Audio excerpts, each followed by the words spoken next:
As our 18th century medical student walked up from Blackfriars past Newgate Prison to lectures or to watch an operation at St Bartholomew's, he might have found himself asking why London's most prestigious teaching hospital, why its oldest hospital, was standing right next to the city's most unpleasant, smelly, noisy meat market, Smithfield. The answer to this question tells us a great deal about the changing status of hospitals in London's history. Smithfield, which is where I'm standing now, began life as the smooth field outside the walls of the medieval city of London, and it was here that a meat market has taken place for about the last 1,000 years of London's history. This site has been the place of much butchery, both animal and human, because this was the place of a great deal of execution. The Scottish patriot or terrorist, whichever you prefer, William Wallace, Braveheart, was hung, drawn and quartered here. And during the Counter-Reformation in the reign of Mary I, Bloody Mary, many Protestants were burned at the stake on this site.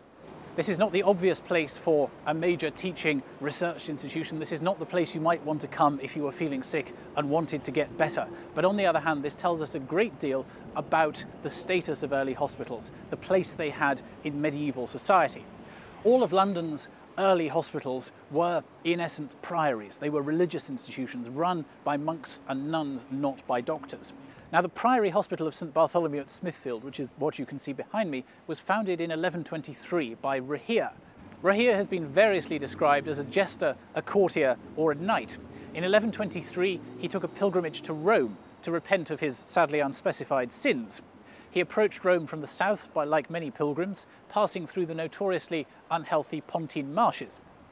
He was bitten by a mosquito, he caught malaria. When he entered Rome, he came down with a nasty malarial fever. He was taken to pray at the chapel of St Bartholomew on an island in the Tiber. He fell into a deep sleep after prayers had been said, and a vision of St Bartholomew appeared to him. Bart promised to restore him to health, and in return, Rahere would build a priory hospital to look after the poor and the sick of his own city. Rahere returned to London, petitioned the king for a site on which to build this hospital. The site he was given was not an attractive one, caught between the medieval city walls and the city's largest meat market, Smithfield. The hospital Rahere built was initially very, very small, a prior, 8 monks and 8 nuns. The idea being that while 8 of the staff were treating the patients, the other 8 would be out collecting money, collecting alms for the running of the hospital. And the hospital proceeded in this way for 200, 300, 400 years. The next major change in Bart's history came in the 1530s with the dissolution of the monasteries. Now, because Bart's was basically a religious institution, a priory, it was scheduled for closure by Henry's commissioners, but the city authorities decided that it was very useful to have a hospital around for dealing with the poor and the sick, and they petitioned Henry to keep it open. This he did, and this fact is commemorated by a statue of Henry VIII standing over the gatehouse of the hospital, one of the very few public statues of this rather unpopular king anywhere in Britain.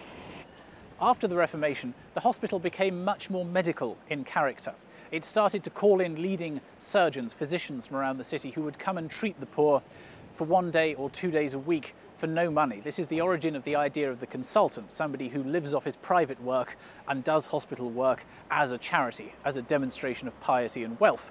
So by the mid-18th century, the time that our medical student was coming here, Bart's, like so many of London's major hospitals, Guy's, St Thomas's, was a centre not only for surgery, not only for treating patients, but increasingly a centre for medical education.